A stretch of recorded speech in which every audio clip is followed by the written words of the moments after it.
Welcome to the What a Work podcast. Please, everyone, go and leave me a review on Amazon, Spotify, Apple Music, whatever it is. 500 reviews, I'll give a nice worldwide giveaway. Also, don't forget you can contact me either via my page, JCR Builds, or the What a Work podcast on all social medias for any questions. If you want to come on, questions for me or questions for any of the guests that we've had on. And of course, as always, the guests' pages will be linked in the description if you do want to go ahead. So, today we are joined by Joey White from over in the States. Morning, afternoon, I think it's just about afternoon for you, isn't it, Joey? Yeah, we're about 1:30 in the afternoon right now. So, yeah, thanks very much for taking time out of your Sunday for talking to us. So, for those that don't know who you are, could you just give us a bit of an introduction to who you are, where you're from, and that sort of thing to start with? Yeah, basically, I'm a custom airbrush artist based out of Ottawa, Canada, and I've been airbrushing now for I'd say a little over 15 years. Um, I just recently started working with backyard resin about 3 years ago. We actually met at a party and introduced ourselves, and ended up finding out we had what our businesses were, and then we ended up saying, hey, why don't we link our businesses together and see what we can do with this and expand into that. And from there it just took off into a whole new entity. I mean, it's been an amazing pleasure. It's been incredible, the different things that we've been involved with. And it's just endless. It just keeps growing and growing and growing, so it's pretty exciting. Yeah, absolutely. So yes, I said the US from the States, you're not, you're Canada. Sorry. So Yeah, I do apologize. It's okay. I was gonna correct you, but yeah, I was Yeah, gonna put it. yeah, get a slap on the hand for that, can't you? You know what I mean? But you know what? You're not the only one. I've actually had many clients who are even from Ottawa that thought I was American. So it's because primarily most of our clients are American. So we deal from like everywhere from Dubai to Australia, all over the United States. I mean, it's that's primarily who our main clients Yeah. are. So that's why a I, lot of I people are mean, I just say confused. states because of the time difference. So it's like the same, Yeah, because yeah, I'm still trying to work out and learn all the different time zones, and I yeah, get yeah, very confused. I just know you're that side of the pond, basically. That's yeah, yeah. so. I mean, yeah. I think it's been about a good year or so. I've been following you on your Instagram posts, sorry, Instagram page, and Okay. as you said, it was sort of very much. I think some of the first things that really caught the eye of yours. You say you work with backyard resin, Yeah, and you've been doing a lot of sort of like, I suppose, river tables, but rather than the river table being actually just epoxy, you, I mean, when you say you're sort of like, because obviously all your work's airbrush based, isn't it? You do everything with an airbrush. yeah. Um, Now it's not they're like works of art because you do like a lot of really cool Star Wars stuff, don't you? A lot of as well. Yeah, and that's Or primarily, extreme. yeah, yeah, that's mainly how, like when Alex, which is the owner of Backyard Resin, when we met at a party, that was kind of his biggest thing that took off for this company was the Star Wars toys that he put into the Mm, river section part of it. But they had done it for probably a good year or so, and it was starting to get boring at a certain point because it was always a repetitive same type of things going on. So yeah, when he met me at the party, they were limited between little because you only got about 2 inch space in between that river that you can work with toys and objects that you can put in there. So he found himself limited to be creative, right? So yeah. that's Because why you're very limited to the size of the models that you're going to be able to use, and that's obviously right. Yeah, then there's only well, because obviously he did a really cool one like a Millennium Falcon, didn't he? I think, and a few others, but there's only so many models, and not everything's available, is it? that's right. So at a certain point, it just starts becoming repetitive and it gets boring. So that's when we got together and we started talking about what could we do with the airbrush? How can we incorporate this? And so I started showing, he started seeing on my page and going through it. And then he called me about a month or so after I'd met him originally at a party. and said, how about you come work with us and see what we can do? So we went over options, and I had to obviously look at how can my paint work with the resin, because when you're mixing the two epoxies together with the hardener, it gets very heated, very hot. So that can also affect your paint and stuff like that. So I had to figure out how can I make my paint last inside there and not break apart while it's going through the curing process. So that was quite the journey as well too, trying to figure that out. But then it opened up doors with making more possibilities with clients that had all kinds of ideas and stuff like that. And because I specialize with portraits and stuff like that in my artwork, it really opened up the doors for the business, and it started getting exciting. And then we started getting contracts with a lot of celebrities. We got contracts with Universal Studios, Disney, Microsoft. I mean, it just blew out of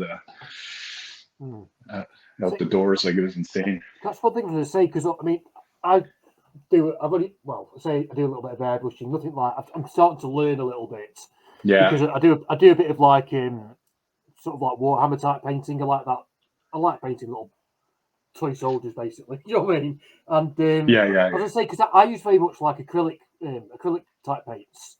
Yeah. I was going to say, because obviously when you do epoxy, you have that thermo reaction, don't you? The heat, as you say. Yeah. And it gets like, very hot. So as I say, how do you manage with it, like all the paints just melting and?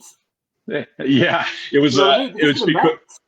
Yeah, exactly. But luckily, I had a lot of experience working with automotive. Like, I've painted Harleys, cars, all kinds of stuff like that too. So I've had a background with the automotive part of it too, and learning the chemicals and different reactions of different paints and that. So that's kind of really what helped me with knowing how the types of mixtures and stuff to add to protect our artwork. And so we had a bit of trial and tribulations at the beginning. We had a bit of times where it would lift and it would break apart. So because it was not so eventually I figured out the right recipe, which is a secret now. So because we got a lot of people trying to. Your trademark secret. I know. But it was just really interesting because, like, again, when you spray cars, quite much like a 2K, isn't it, with automotive? Because generally, but it's like, again, when you're airbrushing and the sort of artwork you're doing, there's a lot of sort of like blending within the airbrushing. You build up layers. It's all about the layers, isn't it? Yeah, 100%. And the more layers and the more shades gives you more definition of a picture. You nailed gives you that effect of a 3D almost. Yeah, exactly. You nailed it. It's exactly that. I mean, it's constant layering, and you can tell you got experience with airbrushing this. It's exactly that. I mean, as you're creating your depth and your 3D effects and stuff like that, it's definitely working with your highlights, your lowlights, your shadowing. Yeah, there's a lot. There's quite the process for sure. Yeah. So I mean, what sort of airbrush are you using? Very much like a hardened Stecker, or what sort of airbrushes do you use? Do you use like just your standard modeling type ones? Because what you're doing is very intricate, isn't it? Yeah, it is. I've worked with several types of companies and different airbrush guns. My favorite ones are Iwatas. I mean, they're very universal. I've got really high-end Iwatas as well too. Like I'm trying to think here. I've got one of my favorite ones is this one right here. That's the best one for details, right? So that's you're looking at about that, depending on the area, $700-800 for this thing, right? So, but this is my favorite one for pulling out details. So are you using like what, a 0.15 nozzle or something? Is it in it? It's a what? What sort of size needles are you using in your air? I think that one's a. I'm trying to remember, a 0.12 or 0.18. So it's not super fine then, is it? But it's barely. Yeah, it's you can order different needles for that one depending on the details you want to pull out. So I have different needles for different things. So I have a collection of needles depending on how intricate I'm getting in there. So I'll switch it up. You can actually switch them. But that gun is very. That gun is very. They're sort of very much. You can only use the 0.4s in it, or the 0.2s. They're sort of very specific, aren't they? No. Those they are some of definitely some of the more premium type things on the market, aren't they, as a brand? Yeah, exactly. So I mean, so I probably work with I have 2 studios. This is one studio I work out of here too, but I've got about 8 of them here. So different types of Iwatas depending on what I'm doing. And I've got another probably 8 or 9 over there at Backyard. Yeah. Because say, I mean, I can notice in your background you got a couple of, I don't know how you pronounce it, Showy or Shout, the motorbike Yeah, helmets. yeah. So I've got more. you do quite a few helmets. You do quite a lot of what they call ice hockey type That's helmets, right. don't you? Yeah, yeah. That's originally what I started with. The funny part is that my brother-in-law, I was doing artwork previously that I never had touched an airbrush gun in my life. And my brother-in-law gave us a goalie. He kept insisting I get into airbrushing because there's so many demands for goalie helmets. Because he had worked at a sports store for the longest time, and I kept saying I'm not going to start spending money into something I've never done before, and I wasn't interested. But I was painting a lot of canvases and stuff like that in the past. It's just as a hobby, and so he decided to buy me a small starter kit for Christmas because he had a motive of trying to get his goalie helmet painted for himself, right? So I tried it out. I didn't like it because when you're an artist, you usually have contact with your paintbrushes and you have that control with, Yeah. so with airbrushing, with spraying all over the place, I couldn't figure this out. And mixing paints and having to clean the gun all the time so you don't contaminate the paints and mix your paints. And I found it very difficult compared to what I was used to. But I decided to take it and try it again during a holiday. And I said, I'll just give it a try. And I started playing with it. I started figuring out all YouTubing some tricks on how to work with airbrush guns. And I basically self-taught myself to paint. And once again, my brother-in-law introduced me to a goalie, and one of our local universities was looking to get a helmet done. And I told him, listen, I got no experience. I'll give it a try. And that's how it started. And then from there, it took me a long time to do my first helmet because I was trying to figure that out. I didn't have a clear coat booth. I didn't have anything like that. So I had to source out some local garages to be able to clear coat it for me since I didn't have the facility Right. for it. And as you know, it's pretty toxic and it's quite a mess. So long story short, I finished his helmet. It turned out really well. The second goalie wanted one. And then I was doing one helmet after another like that until the CBC News got a hold of my story, and they actually made a show on me for one day. And that just is where it really took off from there. But I originally started with goalie helmets. That's how it started. Yeah. Yeah. So I'm just scrolling through your Instagram, obviously as we're talking as well, and Yeah. on the second screen, and I'm probably quite far back. I don't know exactly how far back I'm quite far back on your page, and as you say, literally every other post is pretty much a goalie helmet, isn't it? It's very much that. That's pretty much what took off my career in the airbrushing world. And then from there, I'd get, little people would ask me, can you paint this painting of me and my kids or wedding photos? And it just went into different types of mediums from there. I also work with, acrylics. I do abstract paintings. I do just pretty well anything I can do. But it started just dipping into a whole bunch of different things. And I think that's really what got me pretty popular in my field because people were seeing the different types of works of what I was doing. It was giving other people ideas as to, what else it could be done. So I've worked with vehicles, I've done RVs, I've done trailers, I've done you name it, restaurants, bars, murals. I've done it all, man. It's been quite the journey. I mean, as a general rule, a lot of people we sort of like do generally still with like one type of one genre type of thing, don't we? But I say when you look on your page, it is so varied between the different helmets you do. Then you've got like some Marvel type stuff on there, which Deadpool, there's Star Wars. Yeah.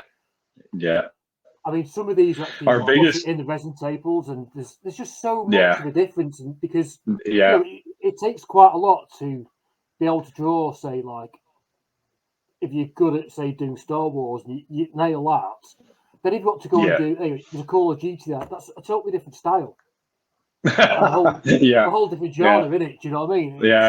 Absolutely. I mean, it's crazy. It's just really cool dog on there as well. Yeah, it's pretty great. I love realism. My specialty is realism, right? So I've always been great at portraits and realism and working with characters. It's like I love pulling out that detail to get that 3D dimensional kind of effect.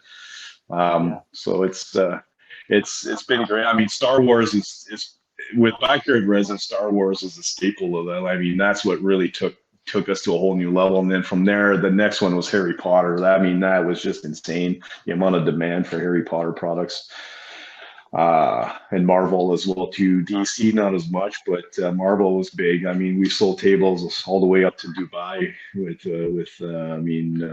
with the Marvel thing. It was extremely popular. It was on a point where I was getting tired of doing them because we were getting so many requests for Marvel tables. Yeah. Yeah, I think things like Marvel and Star Wars are pretty well. Star Wars, I don't know a little bit because since Disney bought it, they seem to have killed it a little bit, haven't they? Really? Yeah. But there's always going to be a market for your Star Wars and your Marvel, because those 100%. and Harry Potter as well. I mean, yeah, Harry Potter's nuts. You can't not like watching it. Banging a bit of a Harry Potter film on a Sunday on candy you can't think. It's just it's everybody, aren't they? Oh yeah, it's insane. I mean, there's one table I did for Harry Potter. I think this thing's gone viral so insane. I think we're up to 40 or 50 million views between all our social media just for that one particular table that we had done. So it was just insane. The demand for that table is crazy. We can't keep up. Yeah. So yeah, I mean, I bet there's a bit of a waiting list. So how long would you say that? I mean, I know it's again how long is a piece of string, but how much? So like, do one of your resin art tables that you do with backyard. I mean, so like you've got one here with say one fairly recent one on your thing is a Luke Skywalker, isn't it, on the table? The recent one I just did. Yeah. Yeah, the recent one I just did, they're a little bit smaller. I think they're about maybe 24 inches. I think that little table, the one with the Darth Vader and the Star and Luke. Yeah. So on average, for me, you're asking me how long it takes me to do that. Yeah, that sort of thing. What sort of? Yeah. So what are you painting on there though as well? Because obviously you've got your gap in the red, so you've got your two sort of parts of the wood either side, which are making up. That's right. Table. Yeah. So what are you actually painting your image on?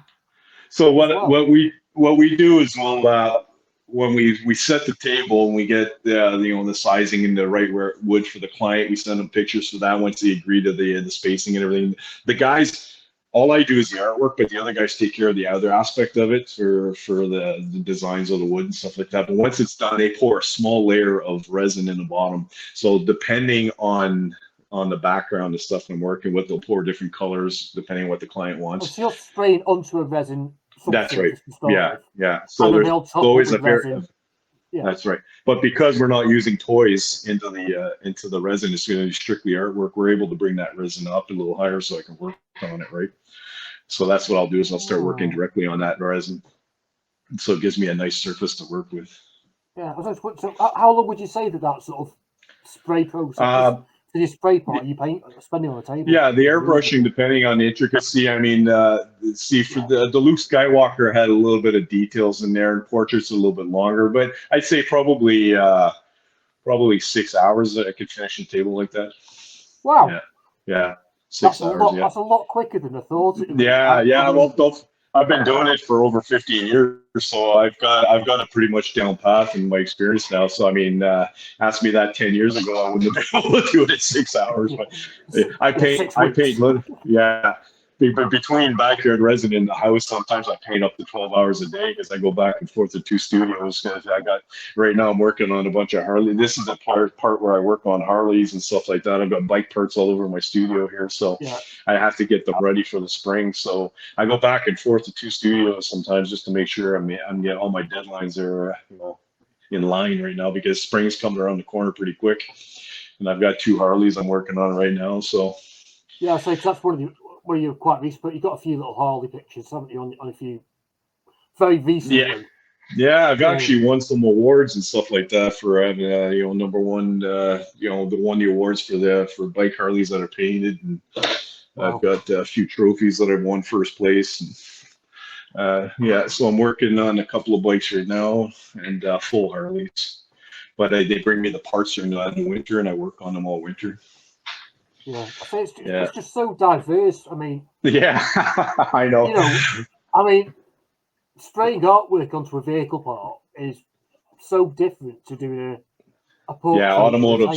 Yeah, that's why I like the table aspect of it, because number one, we have a crew there that takes care of all the dirty work for me. So all I literally do is go in there and do the artwork. So that's such a big difference compared to what I do over here. Because this studio, I've got all the prepping, the sanding, the taping, and the clear coating is all part of what we do here. So I mean, that's a lot of work. And as you know yourself, prep work is key to any type. Yeah, exactly. If you don't do this right, you can have chemical reactions. You can have all kinds of problems later on when you get into the clear coat booth and you start popping up some gases and stuff like that. Issues can happen if you don't prep your work properly. So it's crucial to have. If you haven't got a nice smooth surface when you're spraying, it's not like me because you're putting on such a thin layer. That's right. Like when I'm spraying furniture with like a normal paint gun. That's right. If you don't actually have it, so it's perfectly smooth because it's such a thin layer, it highlights the errors or the flaws 100%. In your prep. It's not. See, like, you've got experience with airbrushing. You know exactly. Yeah, it's like it looks all right. If I squint the eyes and look up the direction and do that, it's you've got to be so. I mean, the prep is like 90% of the work, isn't it? It's exactly it. It's prep and finish is the most important part. I mean, airbrush is very simple, and it's 10% of the amount of it. It's the prepping and the finishing part of it. It doesn't matter how nice your artwork is if the finishing's not done properly either. I mean, you got orange peel. Orange peel is the worst nightmare. If you got a guy that doesn't know how to clear coat properly, that can turn your work into a nightmare. I mean, it all has to flow together, and it's the experience that helps your product look perfect at the end. What's it? At the end of the day, if your artwork can be amazing and then you put a crappy 2K clear coat on it and it cracks or it orange peels or any things that can easily go wrong. 100%. I mean, a bag of shit or your piece is ruined anyway, isn't it?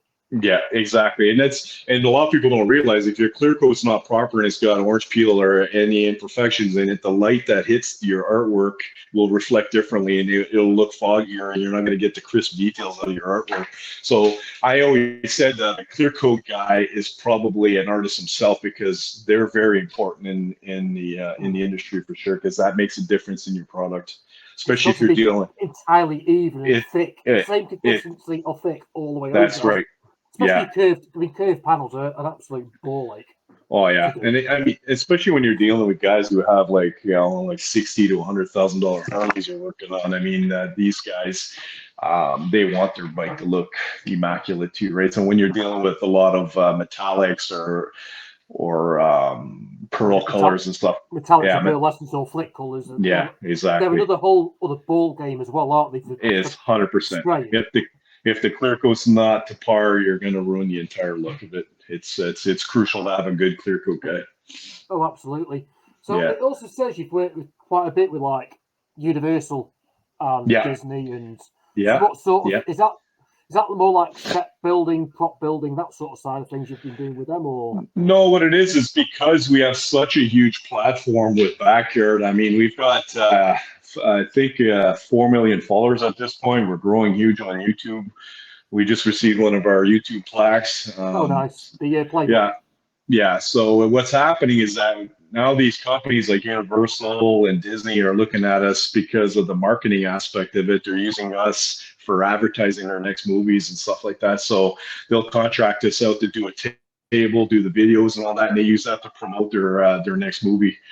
And yeah, it's very cool. I've done stuff for Jamie Lee Curtis. We've done work with the movie Silent Night. All kinds of different movies we've worked on.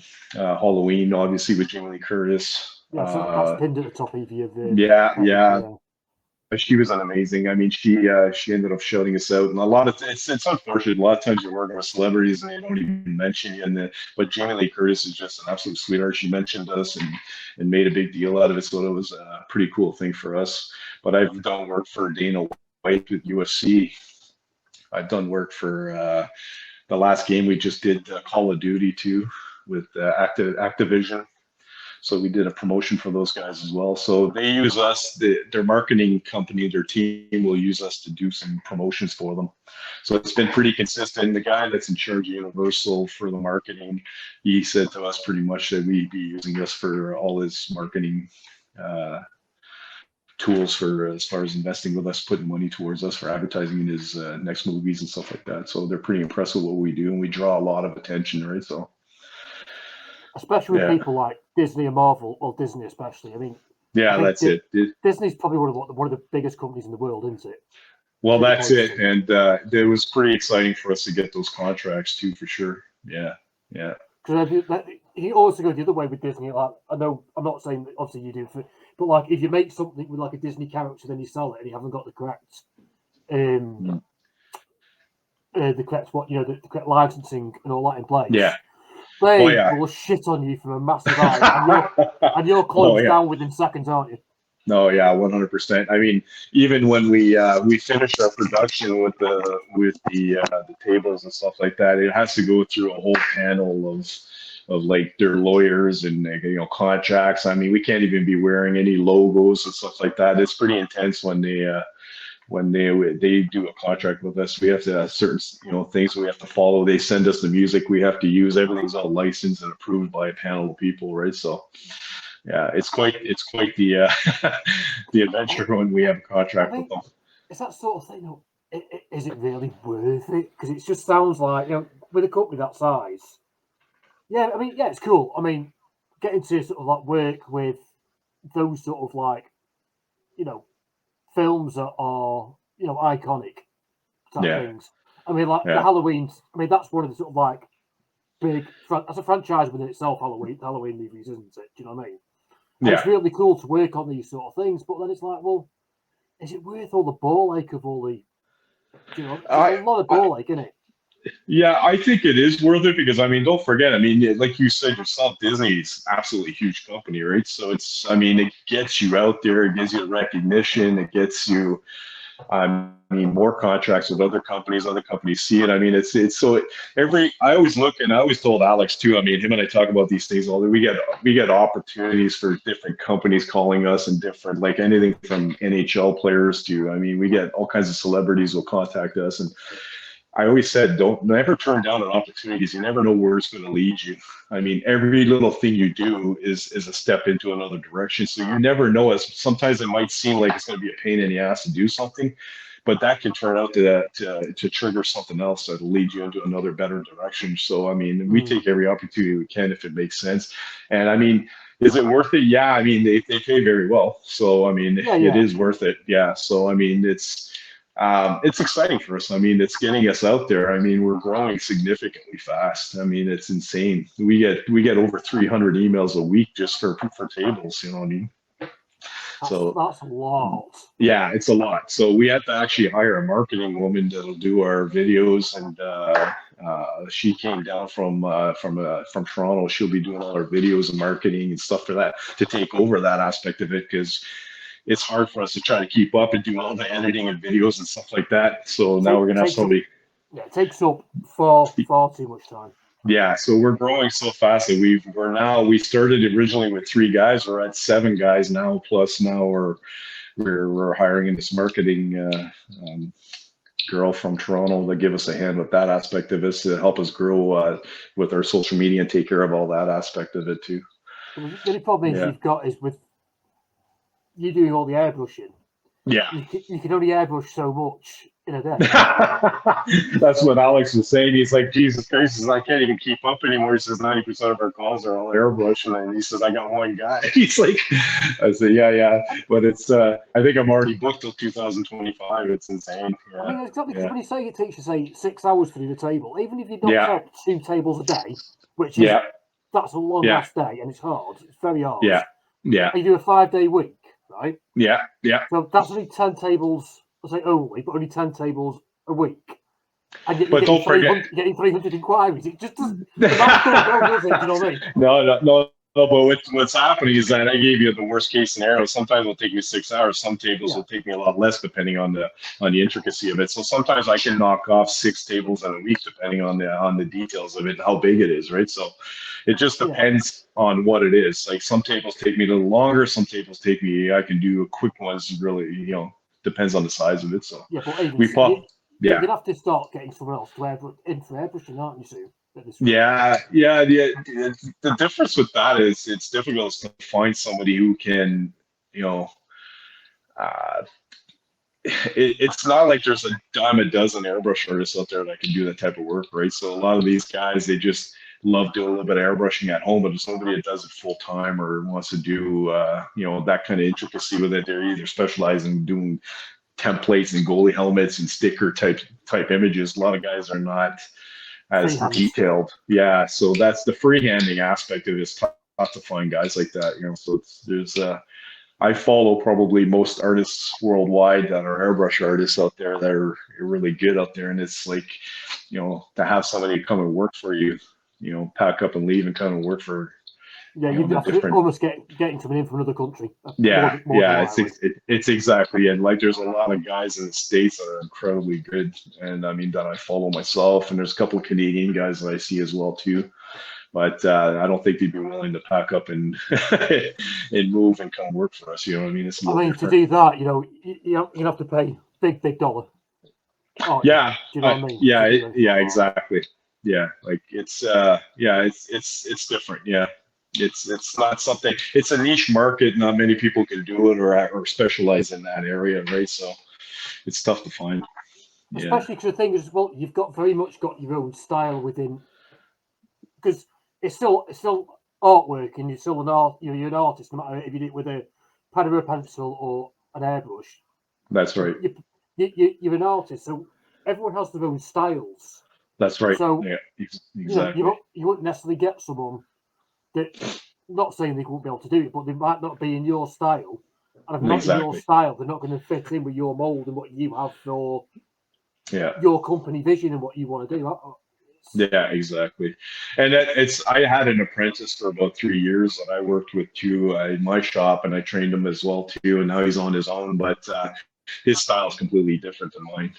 And so it's like he's more of a graffiti style artist, works with kind of logo styles and lines and stuff like that when it comes to doing portraits or high-end 3D or realism type artwork. He's not able to do that. It's not his style. So, and what we do with that gets me is like, because it's just such a wide variance on your. A lot of people would almost look at your page and say, that's not all you, because it's such a wide range of what you do. Yeah, do you know and it is just me. It is just me. Oh no, 100%. Yeah, it is. I'm not saying for a second it isn't. Yeah, I know. You can almost say though, people would probably think or assume that there's no way this guy is knocking out Marvel, Star Wars, DC, Portrait, Beauty and the Beast, Harry Potter, Golden Helmets, Incredible Hulk, Deadpool. Yeah. I mean, these the goalie helmets, you got a few with like wolves on, or huskies, depending which way you want to. Those are motorcycle helmets. Actually, those are they're This guy's from Turkey. Yeah, I got 2 more helmets from the same client right here. Those are going to be from the same client I just did the wolves with. He ships them out to Turkey. Yeah, so I say the realism in that wolf face, husky face, because I have huskies, you see. I've got I've got a full kennel of them. So I mean, the realism in that face, it's like that's just an immense skill to be able to paint that. Well, thank you, appreciate that. Do you know what I mean? It really is. I mean, the detail in that is ridiculous. I appreciate that. Thank you. Especially when for people that haven't airbrushed or don't when they're airbrushing it, it's effectively like it's a little pen, isn't it? Like a pen you're holding, and when you spray it out, depending on your nozzle size, you're getting maybe a dot, maybe about 4 or 5 mil as a circle, and that's the sort of dot size you. So then to get that into blending, into lines, into details, into dots, into layers, and into shapes. Yeah, all the feathering and everything. It's very, very complicated. Yeah, see, that's fun. It's fun to talk to another airbrusher. Like you work with airbrush. I know. I was going to call you an artist. I wasn't sure how in depth you were as far as an airbrush. No, I can base coat. Yeah. So, but a lot of times what happens is that we sometimes will have tours and stuff in our shops and our studios, and we bring clients over and they come and meet us, and it's the fun part of it is introducing them to the airbrush, because a lot of people don't understand. You do understand that, and that's why I love talking to you, because you do understand that it's not that easy and there's a lot of work. It's really hard. But when we put that airbrush gun in their hands and give them a little example on a piece of paper how to create details, they have more of an appreciation and a grasp on what we do, because it's a lot harder than people think it is. Because we make it look easy on video when we do the work, because it seems simple because we have a down path, but it's a lot harder than people think it is. Well, it is hard because, like you mentioned earlier, like, but I mean, I can't draw for shit. I can do CAD drawings. I can't draw. It looks like Yeah. a 2-year-old's done it. I am really, really bad at drawing. Yeah. It's shocking how bad my drawings are. But anyway, but I say, at least when you're drawing with, or you're painting with a paintbrush, you've got, as you say, you've got that connection, and you feel it through the pencil or the paintbrush or whatever. Yeah. When you're spraying, there's no connection at all to what you're spraying, is there? No, and you've got that distance you have to gauge while you're trying to get this. So the further you go back, the more of a wider spray you're going to get. The closer you get in there, the more detail you're going to get.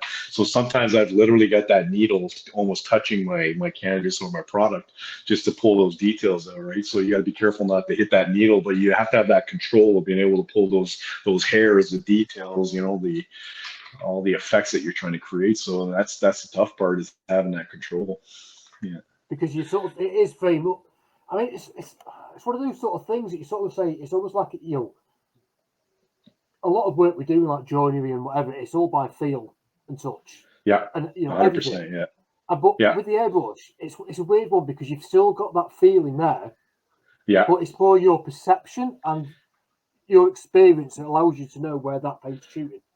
Exactly. Yeah, it's funny because at first when you're always spraying, you're trying to figure out where it's going to go at the beginning when you first start off airbrushing. I can literally, it's almost like it's part of my body now. I just know exactly where it's going to go, how it's going to spray. I mean, even the sound of the gun, I can tell if it's going to have that paint buildup or have that little bit of a little pop and it's spray paint. Everything is so in tune now. I've been doing it for so long that it's like part of my body. Yeah, I mean that's knocking things out like that in 5 or 6 hours. I mean, that's just that's it.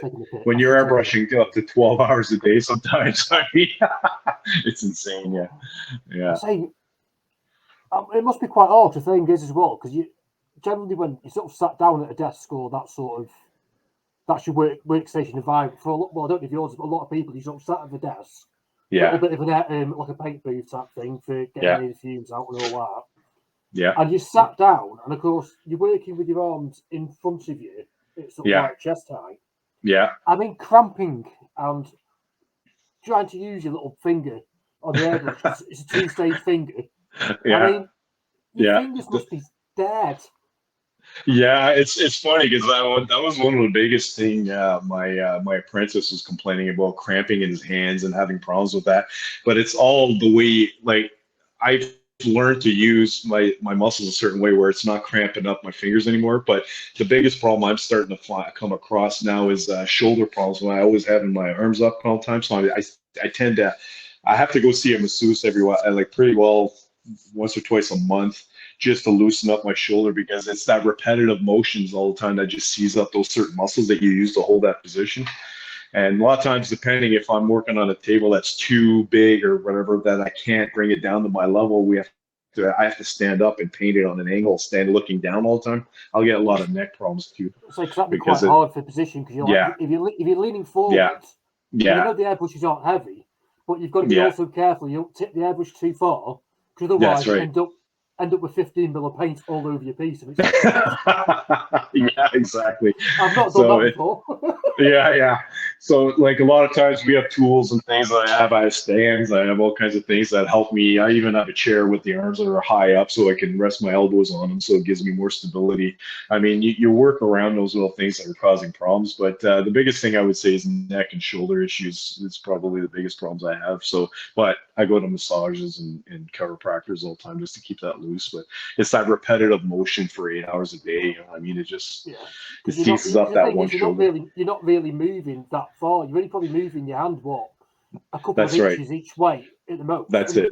Your shoulder's not moving. It's only your elbow and your and it's mainly holding that position. Those muscles that hold that position up. That's what becomes tense.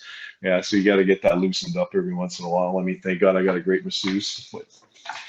Yeah, that's probably the worst of it. It depends on the size of the project I'm working on the angles I have to get into Yeah. sometimes. Like, depending on the motorcycles too, sometimes you got to work around the tank. So I mean, sometimes you're angling in different angles, trying to get those details in there, and you got the tanks rounding off, or you got, crevices you got to get into that's, to blend in or whatever. I mean, sometimes it gets Oh yeah. I can pretty, imagine it's quite a yeah, tricky thing. I mean, yeah, especially there's one here of I'm assuming it's a Harley. yeah, Yeah, it's a Harley. I'm trying to see if you put no, but it's like a very sort of like I don't know, fire like a demon with like a yeah. horn That's a demon, Harley. Yeah, that was our, horn yeah, demon, and all yeah, the flames, and that's going yeah, through what the pannier covers, the back mud guard, the fuel tank. I mean, there's a yeah. bookload of like freehand writing on there as well. Yeah, I mean, yeah, that's yeah. just you Yeah, know, I love working on bikes. That's one of my favorite ones too. I mean, it's so amazing that when you're driving around town and you're seeing your artwork driving by you. I mean, it's exciting. see, These that's the guys are funny very thing. I prideful. mean, it's a bit different though, 'cause like as a journey, we ever go out anywhere, we always say, "Oh, worked on that house, worked on this house," as we're driving Yeah, past, and you're like, yeah, "Oh, it's driving past me instead." yeah. It's so amazing. I mean, I also have we have our own jerseys and stuff like that and clothing that we sell online too. So then the fun part is sometimes going up to events and seeing people wearing your clothing with your logos and stuff like that. Mm, It's a pretty cool feeling, yeah. And see your yeah, it's artwork in different places, different restaurants that I've worked in, like oh, for no way, artwork. no. And Yeah, you're it gonna have to is. send me a It's jersey. I haven't got any. I've just I quite often wear other creators' Yeah, yeah. t-shirts when I do stuff. Nice. Well, you know Um, what? I'll send you a hat or something. I'll send you some of my logos and oh, stuff like cool, that yeah. too. But so yeah, Yeah, one yeah. thing I need to work on is some merch at some point. I just not got around to doing it. Yeah, yeah. Merch is good. I mean, I started off. It's a good marketing tool. I mean, to have people walking around wearing your product and marketing you. I mean, it's a great return on investment. You know what I mean? Mm. It's a See proud advertising. moment too to be able to see. I just recently sold a hat in Germany. Like it was pretty cool. So I was pretty excited about that one. Yeah. Yeah, it's weird. I mean, because I sort of one of the things I do like quite a lot of designing and 3D printing sort of items, workshop tools, and that sort of thing. Yeah. Yeah. I do quite a lot of that as well. Yeah, And I started watching your page. It's pretty interesting stuff you do. yeah, cheers. But yeah, it was quite funny. But the last couple of weeks, I thought, I just sort of opened up international orders, and it's like I've sold to like Canada, the States, Thailand, Singapore, Wow, isn't it incredible? um, Denmark, Germany, and you're like, I Yeah, think it's the one that got me was Thailand. I'm like, that's that's insane. weird.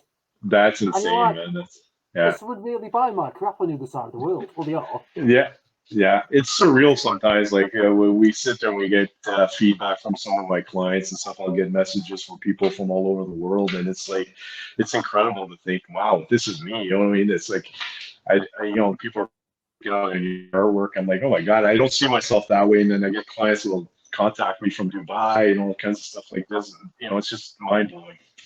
Yeah, Yeah, it is very. I mean, things with your stuff as well. I yeah, probably see quite a lot going in Dubai because obviously Dubai is a very affluent country.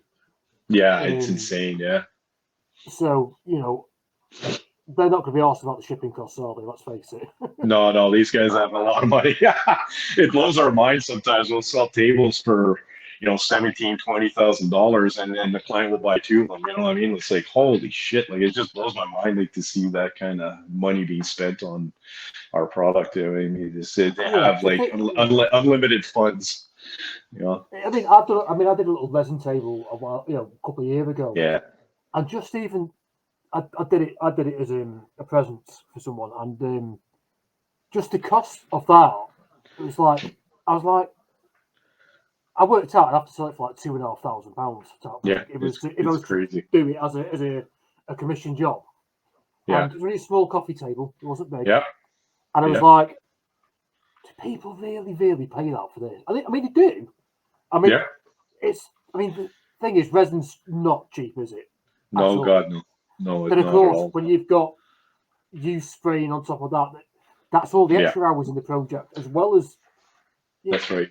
that's not just like, I mean, a resin table will be expensive as it is, but then Yeah. take a piece of your artwork and put that into that's an added cost on top of the table as well, isn't it? Do you know what Exactly. Yeah. I mean? And Right. it's as you say, it's just mind-boggling that I made a chest of drawers, and I worked actually being like £4,000. It's one I made for Yeah. myself, and I love Yeah. it, and that's mine. Yeah. And Yeah. I just can't see how people would pay £4 for a chest of drawers. It's close. People do, We though. talk about. I know it's unbelievable. We talk about this all the time. We're like, what the hell? Like, I don't understand, especially during the tough times that are going on right now around the world. I mean, with everything going on, it's like we're increasingly getting busier, and people are spending ridiculous amount of money on us. But I mean, you look at what we do, it's so niche and unique that people with money are looking for that type of product. They're not looking for cookie cutter type products that everybody else has. They want something unique to them, and it's kind of a flex to for them as well too, to be able to say, hey, we bought this product from this company, and it's all custom made from, so I mean, and it's incredible the amount of money that people have sometimes when you think, shit, man, the economy's going down, we're gonna start slowing down the business, but we've actually doubled the business. It's insane. Yeah, as you say, because your stuff is all very much a one-off. Everything's a one-off, isn't it? That's right. Every single time. There's You're not going to nothing get that we something. replicate. It's completely unique to everybody, right? So we do custom from scratch. Yeah. Which is, as you say, that's the market, and that's where the rich and the affluent are going to want to go, because that's right. As you say, they're going to get to flex. And exactly. They also work with Disney, they work with Marvel. That's right. It's just an extra flex for them, isn't it? Yeah, it's 100%. Yeah, it's 100% that, and that's why we're starting to see a lot of celebrities now as well too. So I mean, it's pretty crazy when you get one celebrity and the next one wants it, and then it just keeps growing that way, right? So it's pretty impressive. Yeah, cool. Right. Yeah. Thank you very much for joining us today, Joey. Hey, thank you. It's been an absolute pleasure. Yeah, it's been real good to talk to you. It's I've been looking, as soon as you said you were going to come on for this, I've been looking forward to this chat as well. I was like, oh, this is a really cool one. This. Yeah, absolutely. So if you want to get a table off Joey, you've already heard they're expensive, and you're waiting about 4 years. But of course, links to his social media will be in the description down below. Please go and check out his page. His work is absolutely outstanding, and it's well worth to go and give him a follow and see what else he's going to be doing in the future. So yeah, thanks very much, Joey. It's been a real pleasure having you on, mate. Absolutely, thank you, man. I appreciate it, and it was great meeting you. And I look forward to following you as well too. I mean, I love your stuff too. I checked you out as well too, so and I greatly appreciate the opportunity. Thank you. Cheers. Thank you very much, everyone. We'll see you next week.